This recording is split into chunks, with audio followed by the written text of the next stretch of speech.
Yadav mention. जैसे ही रमेश ने रितेश का मैसेज देखा, वो मुंबई निकलने की तैयारी कर रहा था। उसने बैग उठाना ही चाहा, उतने में ही उसका फोन बजने लगा। क्लब के मैनेजर का फोन देख रमेश की भौहें सिकुड़ गईं। कॉल उठाते ही सामने से कहा गया, पता नहीं कैसे पूरा क्लब जल रहा है बॉस, आग बुझाने की कोशिश की जा रही है, आप जल्द से जल्द आ जाइए प्लीज। रमेश के कदम लड़खड़ा गए। उसने हाथ में ही पकड़े फोन पर अपनी पकड़ कस दी। कुछ पल खड़े रहने के बाद वो एकदम से बाहर की तरफ भाग निकला। हर्ष और अल्फा अभी भी गाड़ी में बैठे चलते क्लब का नजारा देख रहे थे। बाहर लोग परेशानी से जूझ रहे थे तो अंदर दोनों म्यूजिक ऑन कर आराम से सर हिलाए जा रहे थे। क्या लगता है उसे हार्ट अटैक तो आ ही गया होगा, आखिर और क्या ही करेगा साला। अल्फा ने भौहें उचकाते हुए मजाकिया अंदाज में पूछा। मेरे ख्याल से बीपी तो बढ़ ही गया होगा, हर्ष ने भी उसी लहजे में जवाब दिया। दोनों के होठों पर मुस्कान बनी हुई थी। अचानक उनके सामने कुछ मीडिया गुजरती दिखी, जिसे देख उनके चेहरे की स्माइल और बड़ी हो गई। कुछ पल में उनके सामने कुछ गाड़ियां जाने लगी, जिसे देख हर्ष ने कहा, बुड्ढे की ताकत अब तक खत्म नहीं हुई है, मुझे लगता है इसमें अभी भी दम है, मिलने के लिए हॉस्पिटल जाना पड़ेगा। ये तो सही सलामत यहाँ दिवाली मनाने के लिए आ गया। क्लब के सामने फायर ब्रिगेड की गाड़ी खड़ी थी और वो आग को काबू करने की पूरी कोशिश कर रहे थे। मीडिया वाले कहां पीछे रहने वाले थे। उनका लाइव ऑन हो चुका था, सब कुछ वो लाइव टेलीकास्ट कर रहे थे। पुलिस सबको संभालने में जुटी हुई थी। रमेश के उतरते ही मीडिया वालों ने उसका नाम चिल्लाना शुरू कर दिया। उसका हेड बॉडीगार्ड उसको कवर किए हुए खड़ा था। दिखने में वो बहुत डरावना लग रहा था। साथ ही उसके एक गाल पर एक गहरा कट के निशान था। मैनेजर भागते हुए रमेश के पास आकर खड़ा हुआ तो रमेश ने ठंडी आवाज में पूछा, कैसे हुआ ये सब और किसने लगाई ये आग?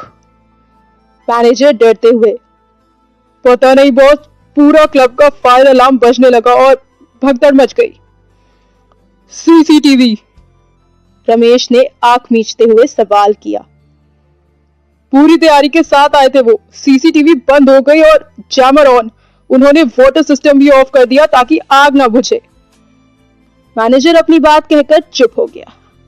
रमेश तीखी नजरों से उसे घूरे जा रहा था, पर इतने लोग के सामने वो कुछ कह भी नहीं सकता था।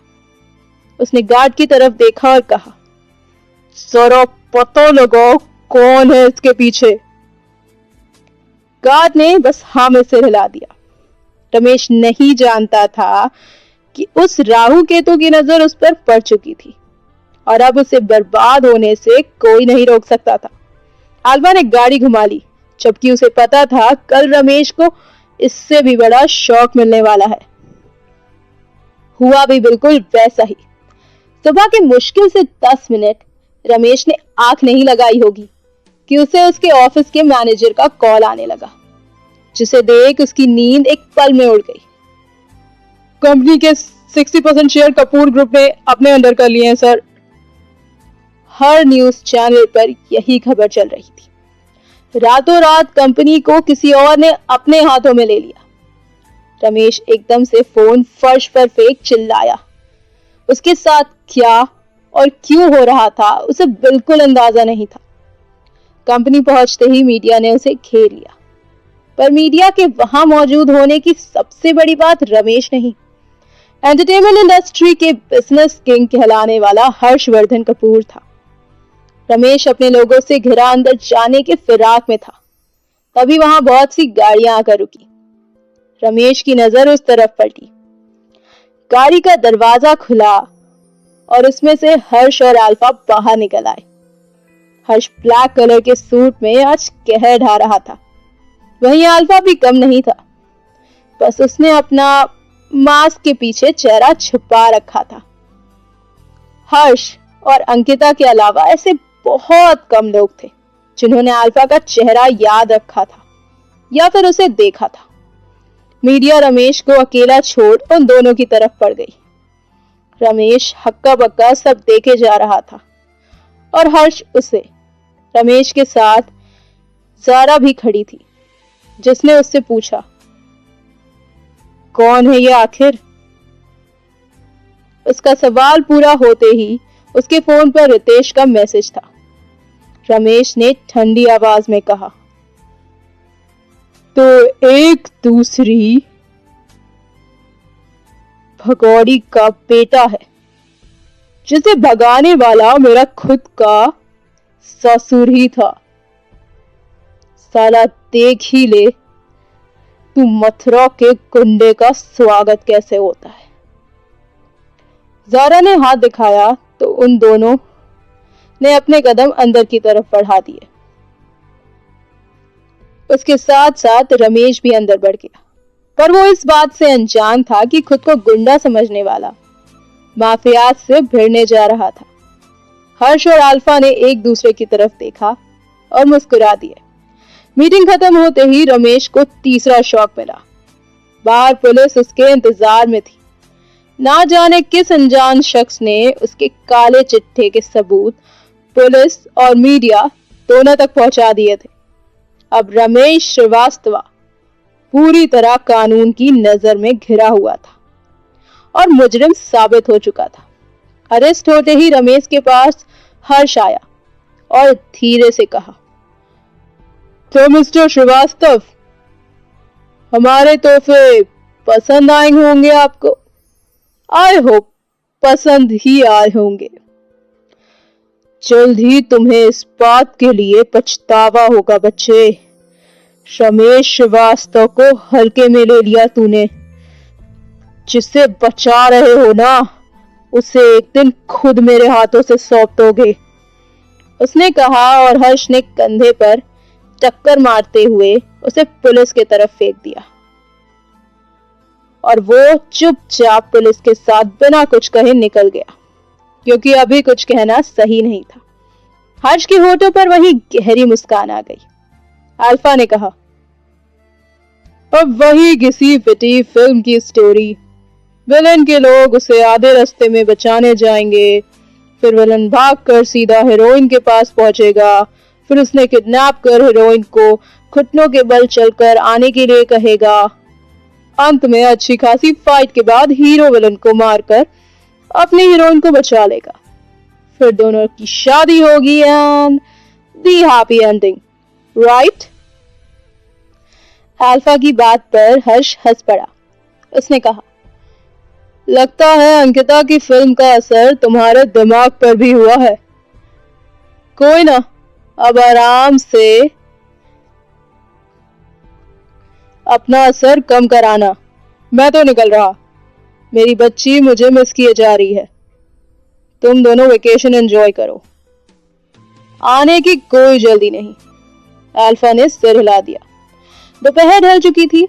वो दोनों अपार्टमेंट पहुंचे ही थे तभी उन्हें खबर मिली रमेश पुलिस की हिरासत से भाग चुका है और अब कानून की नजरें पूरी तरह उस पर बनी हुई हैं।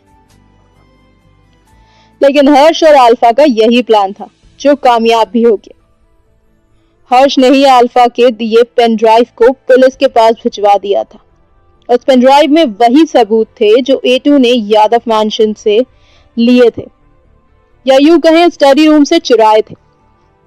रमेश को छुपने पर मजबूर कर हर्ष ने उसकी ताकत लगभग खत्म कर दी थी। अब उसके नाम का डर सिर्फ उन लोगों में था जो वाकई में 2 नंबर के धंधे में हो। एक बात से अल्फा खुश था, उसके लोगों की नजर लगातार रमेश पर बनी हुई थी, पर अब तक कुछ नहीं वो करना चाहता था जब तक रमेश के गुनाह कर्माबंद उस पर वार नहीं करते। हर्ष शाम होते ही मुंबई के लिए रवाना हो गया। वहीं अंकिता खुश होकर कमरे में रेडी हो रही थी। अल्फा उसे मूवी के लिए ले जा रहा था। तभी बाथरूम का दरवाजा खुला और वो सिर्फ ट्रॉवल में बाहर आ गई। पानी की बूंदें उसके बॉडी पर फिसल रही थी, जिसे मिरर में देखते हुए अंकिता के गाल सुर्ख लाल हो चुके थे। उसके हाथ में लिपस्टिक थी और होठ उन पर बस अपनी पकड़ बनाने वाले थे, क्योंकि लिपस्टिक लगाते ही उसका चेहरा और खिल गया था। हल्के खुले बाल जो उसके कंधे पर झूल रहे थे। तभी रूम का दरवाजा खुला और अल्फा अंदर आया और अंकिता की नजर उस पर बन गई। वो अल्फा को देखने में इतनी खो गई कि उसे किसी चीज की खबर नहीं थी। अल्फा की नजरें अब अंकिता पर पड़ी तो खुद को ऐसे निहारता पाकर उसके होठों पर एक तिरछी मुस्कान आ गई और वो उसी मुस्कान के साथ उस तरफ बढ़ गया। अंकिता कुछ समझती इससे पहले ही उसने उसे पीछे से अपनी बाहों में भर उसके गर्दन से अपने होठ टिका दिए, फिर बड़े ही सेडक्टिव ढंग से उसके कान में कहा, "Seduct, I'm looking hot." Ankita के कान और गाल शर्म से लाल हो उठे। अल्फा की करीबी और उसकी गर्म सांसें कान में पड़ने से उसके पेट में तितलियां उड़ने लगी थी। उसने अनजाने में ही अपना सर हाँ में हिला दिया। अल्फा के होठ पर मुस्कान गहरी हो गई। उसने फिर से अपने होठ से हरकत करते हुए कहा, "Then let's cancel the plan and shall we do something else?" उसकी बात पूरी होने से पहले ही अंकिता शर्म से चिल्ला पड़ी थी। उसने अल्फा के हाथ जो उसके पेट पर लिपटे हुए थे उन्हें हटाते हुए कहा, "मुझे नहीं सुनना, तुमने वादा किया था ना, मूवी ले जाओगे, अपनी बात से पीछे मत हटो।" अल्फा हंस पड़ा। उसने अंकिता को अपनी तरफ पलट कर उसके लाल हो चुके गाल पर किस करते हुए कहा, "ओके, तो मूवी के बाद भी हम वो कर सकते हैं, कोई प्रॉब्लम नहीं।" अंकिता ने एकदम से उसके होठ पर हाथ रख दिए। "कितने बेशरम हो ना तुम। तुम्हें ही मुझसे शिकायत थी, अब दूर कर रहा हूं तो मैं बेशरम हो गया। वाह।" अल्फा ने कहा तो अंकिता उसे बेड की तरफ भेजते हुए बोली, "जल्दी से रेडी हो जाओ, मुझे कुछ भी नहीं सुनना, जाओ।" अंकिता मुंह बनाते हुए वहां से जाकर कपड़े पहनने लगी। आगे की कहानी जानने के लिए सुनते रहिए लव यू अंकल, सिर्फ और सिर्फ अल्फाजों के सफ़रनामा पर।